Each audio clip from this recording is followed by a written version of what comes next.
We're at Savannah Surfaces and we're going to talk with Lisa Bakke about exterior hardscape materials. So Lisa, when I come out here, I see this great selection of all these different surfaces. How can you help me make a decision on what I should put into my house? Well, Andy, I'll ask a lot of questions to start just to find out what kind of project you have working on. So for instance, a lot of people right now are building pools or resurfacing their existing pools. If you come out and tell me that you have a pool that you're working on, I'm going to ask you if it's a remodel or a new pool, because there are some considerations depending on what you're building. And then we'll talk about a lot of basics. What kind of materials have you already looked at? If you've been somewhere else, have you been on the internet, on Pinterest, things like that, been to your neighbor's house? Then I'll ask you what kind of light your pool gets. If you're worried about it getting hot, do you have little kids? You like to be barefoot a lot? We have a lot of things like old wood tabby products, which are exclusive to us, that are very low country style, tying in with the shell that we have here. We have natural stone.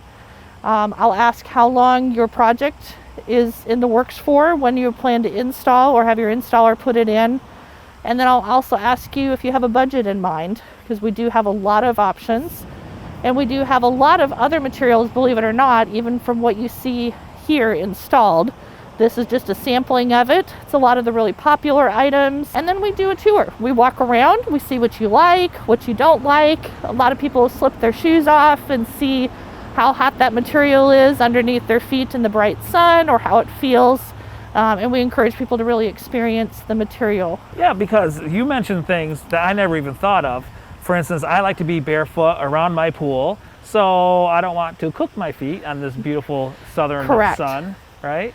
And also, I'm going to be I like to do a lot of cooking outdoors, so I don't want something that's going to crack or anything like that with heat. Correct. Like that. Yeah. So definitely, when you tell me you have a cooking area, there's some materials that are more appropriate than others. Can you help me communicate with my contractor when it comes time to pick what is going to go where? Yes, so a lot of people come out here, their builder, their contractor, their architect, their landscape architect will invite them to come visit us. Some of them even bring them out here and will tour around with us, which is always helpful. So appointments are suggested so that you can give the proper time to all your customers. Correct. We do have an exterior showroom, so it is something that people are welcome to come out and look around. But things are not labeled and priced out here. This is a specialty product. It's difficult to come out and shop yourself without knowing more information about the product. So my coworker Lottie Ann and I sell the exterior materials here. We do encourage people to make appointments so that they can make sure to have one of us available to help them. And we do also have walk-in customers, but that is typically just for stone yard pickups and things like that. So some days, like today on a Monday morning, we're very busy. We have a lot of people coming through to pick up their orders that they need to take out to the jobs to install. Yeah, I can see that you're pretty busy here, and you're right in between downtown Bluffton and downtown Savannah. So you've got to come out here to the Levy community and see Savannah Surfaces and Lisa.